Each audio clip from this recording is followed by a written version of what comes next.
இன்றே டவுன்லோட் செய்து உங்கள் ஃபேவரட் ஷோக்களை என்ஜாய் பண்ணுங்க.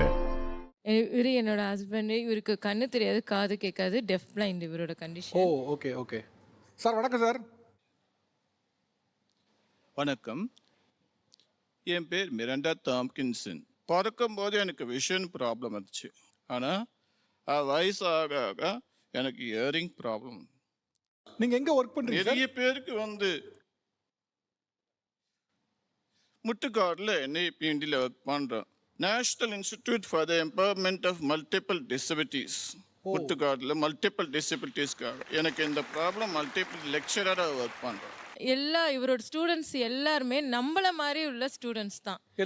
எல்லாருமே இந்த டிஃப்ரெண்ட் ஏபிள் பீப்புளுக்கு நடத்தலை, நம்மள மாதிரி உள்ளவங்களுக்கு பிஎட் அண்ட் எம்எட் நடத்துறாரு. எல்லாரோட ஸ்டூடெண்ட்ஸ் இத்தனை வருஷத்துல இவரோட ஸ்டூடெண்ட்ஸ் எல்லாருமே பாஸ் இவரோட சப்ஜெக்ட்ல. ஆமாம், அது இவரோட கிரெடிட். டெஃப் பிளைண்டுன்றது இங்கே யாருக்குமே தெரியாது. ஒன்று பிளைண்டுன்றது கேட்டகரி இருக்கு, டம் அண்ட் டெஃப்ன்றது கேட்டகரி இருக்கு. ஆமாம், பார்வையில குறைபாடு இருக்கவங்க, இன்னொன்னு காதுல குறைபாடு இருக்கவங்க தான் தெரியும். இந்த டெஃப் பிளைண்டுன்றது நான் படிக்கும் போது 2016 தான் ஒரு லா பாஸ் ஆச்சு, RPWD ஆக்ட். அதில் தான் 21 டிசபிலிட்டி இருக்குது. அதில் நான் இந்த டெஃப் பிளைண்டுன்றது ப்ரீஃபாக தான் படிச்சிருக்கேன், எனக்கு ஃபுல்லாலாம் தெரியாது. அந்த டைமில் தான் எங்களோட டிபார்ட்மெண்ட் ஒவ்வொரு இயருமே ஒரு இன்டர்ன்ஷிப் அனுப்புவாங்க. அப்போ தான் நான் இவரை மீட் பண்ணேன். அப்போ தான் இவர் பிஎட் பண்ணிட்டு இருந்தார். நீங்கள் என்ன படிச்சுட்டு இருந்தீங்க? நான் ரீஹாபிலிட்டேஷன் சயின்ஸ். மாற்றுத்திறனாளிகளுக்கு நடத்துறது எல்லாமே ஒகேஷ்னல் அட்மினிஸ்ட்ரேஷன் லெவலில் பண்ணியிருக்கோம். ஸோ எங்கள் டிபார்ட்மெண்ட்டு ஒவ்வொரு வருஷமுமே அனுப்புவாங்க. அப்போ நான் இவரை ஃபஸ்ட்டு மீட் பண்ணும் போது எனக்கு ரொம்ப க்யூரியாசிட்டி ஆயிடுச்சு. எந்த வருஷம் பார்த்தீங்க? கரெக்டாக சொல்லணும்னா 2016 எண்டிங்கில் தான் நான் பார்த்துருக்கேன். அதுக்கப்புறம் இவர் தான் எனக்கு சொல்லி கொடுத்தாரு இவர்கிட்ட நான் எப்படி கம்யூனிகேட் பண்ணணும்னு. ஏன்னா நாங்க இதெல்லாம் கத்துக்கல. ஓகே, அதாவது நீங்க பார்வையிலயும் காதுலயும் குறைபாடு இருக்கவங்க எப்படி கம்யூனிகேட் பண்ணிப்பாங்க இவர் எனக்கு சொல்லி கொடுக்கறாரு. அவர் சொல்லி கொடுத்தாரு. ஆமா, அந்த லாங்குவேஜ் பேர் என்னது? Tactile sign language. ஓகே, அத அவர் சொல்லி கொடுக்கறாரு. அவர் இப்ப நான் பேசும்போது கூட நீங்க டக்குன்னு கை வச்சு சொன்னீங்க. ஆமா, இதுதான் டாக்டைல். இப்போ நான் சைன்ஸ் காட்றேன் பாத்தீங்களா, ABCD, அது அப்படியே ரீட் பண்ணுவாரு டச் பண்ணி. இங்க பாரு. இப்ப நான் அவரை நல்லா இருக்கீங்களான்னு கேக்குறேன், சொல்லுங்க. ஃபைன். How are you? இது ஐ லவ் யூ. இது லவ் சிம்பிள். ஓ, எப்போ அது லவ்வா கன்வெர்ட் ஆச்சு? எப்படி லவ்? அது என்ன ஆச்சுன்னா நான் 1 மந்த் இன்டர்ன்ஷிப் முடிஞ்சோடனே நான் வீட்டுக்கு வந்துட்டேன். ஃபோன் பேசுவார். ஏன்னா நான் ஒன்வே தான் அந்த ஃபோன் கால், இவர் மட்டும் தான் பேசுவார், எனக்கு பதில் கொடுக்க முடியாது. அடுத்த நாள் தான் இமெயிலில் பதில் கொடுப்பேன். ஓ, அவர் பேசிட்டே இருப்பாரு, நீங்க கேட்பீங்க, அடுத்த நாள் இமெயில் அனுப்பிடுவீங்க. ஆமாம், அவரோட கேள்வி எல்லாத்துக்குமே நான் அடுத்த நாள் தான் அவர் படிப்பார், நான் என்னோட ஆன்சரை. அப்படி தான் எங்களுக்குள்ளார போகும்போது ஒரு பாட்டு வரும், நீ காற்று நான் மரம் என்ன சொன்னாலும் தலையாட்டுவேன். ஏன்னா எனக்கு லவ் மேரேஜில் அவ்வளோ நம்பிக்கை இல்லை. ஏன்னா எங்கள் அம்மாவோட லைஃப் இந்த லவ் மேரேஜாலே போயிடுச்சு. அந்த பயத்திலேயே நம்ம மேரேஜே வேணான்னு இருக்கும் போது எனக்கு ஒரு ஹோப் கொடுத்தது இவங்க தான். இவரை பார்த்து தான் சரி லவ் பண்ணி தான் பார்ப்போம் என்ன ஆகுதுன்ட்டு. ஆனால் அந்த லவ் மேரேஜ் பண்ணுறதுக்குள்ளார ஒன்றும் முடியல. நீங்க இதை சொல்லுங்க, நீங்க லவ் பண்ணீங்க, அதை அவங்ககிட்ட சொன்னீங்களா? அவரே எனக்கு தெரியப்படுத்திட்டாரு. அதை எங்க வீட்டுல சொன்னேன். எங்க வீட்டுல என்ன எப்படி சொன்னாரு உங்ககிட்ட? அந்த பாட்டு மூலமா பாடினாரு. ஆமா, நீங்க அடுத்த நாள் இமெயில் அதை எங்க அம்மாட்ட நான் கேட்டேன், என்னம்மா இவர் இப்படி பாடுறாரு. அப்பதான் எங்க அம்மா எனக்கு அதை டீகோட் பண்றாங்க இந்த மாதிரி அப்படின்னோடனே நான் அப்படியான்ற மாதிரி. அப்போ தான் சொன்னார், இந்த மாதிரி நான் உங்கள் வீட்டுக்கு வரேன். எங்கள் வீட்டில் யாரும் அதை ஒத்துக்கலை. ரிலேட்டிவ்ஸ்லேயே பயங்கரமாக என்னை கேட்டது, உனக்கு என்ன பணத்தில் குறைச்சலா, இல்லை அவரை பணத்துக்காக கட்டிக்கிறியா, உனக்கு ஏதாவது ப்ராப்ளமா ஃபிசிக்கலா, அதனால தான் நீ அதை மறைச்சி பண்ணுறியா.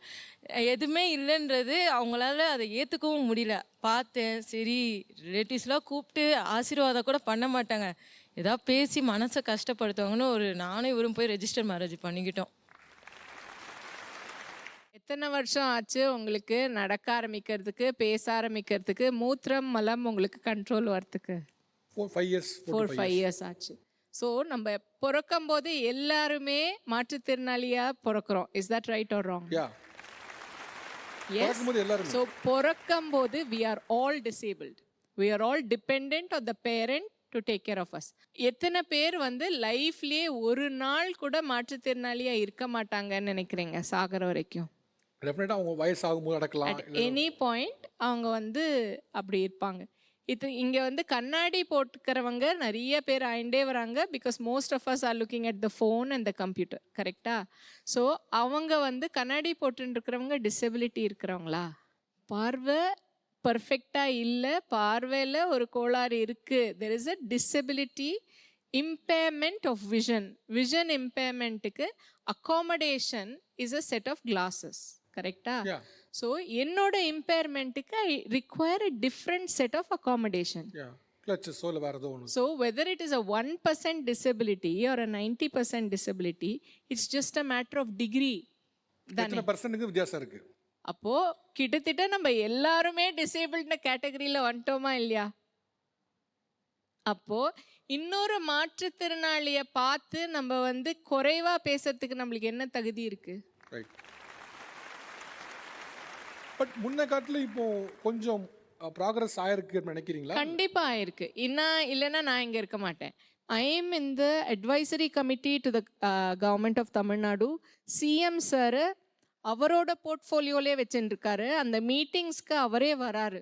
ஸோ அது வந்து தமிழ்நாட்டில் ஒண்டி தான் இருக்குன்னு நினைக்கிறேன். ஸோ தமிழ்நாடு நிறைய விதத்தில் we are pioneering many things. அதில் இந்த டிஃப்ரெண்ட்லி ஏபிள்டுக்கு அவங்க பண்ணக்கூடிய support is one of them. இது கவர்மெண்ட் ஃப்ரீயாக தந்த வீல் சேர் தான். நான் என்ன ஸ்பீடில் வந்தேன் நீங்களே பார்த்தீங்க. நான் வந்து திருவண்ணாமலையில் இருக்கேன், 15 கிலோமீட்டர் கிரிவலம் இதில் வருவேன். எனக்கு ஆக்சிடெண்ட் ஆச்சு 18 வயசில். அதுக்கப்புறம் எனக்கு கழுத்து கீழே எந்த செயல்பாடும் இல்லை.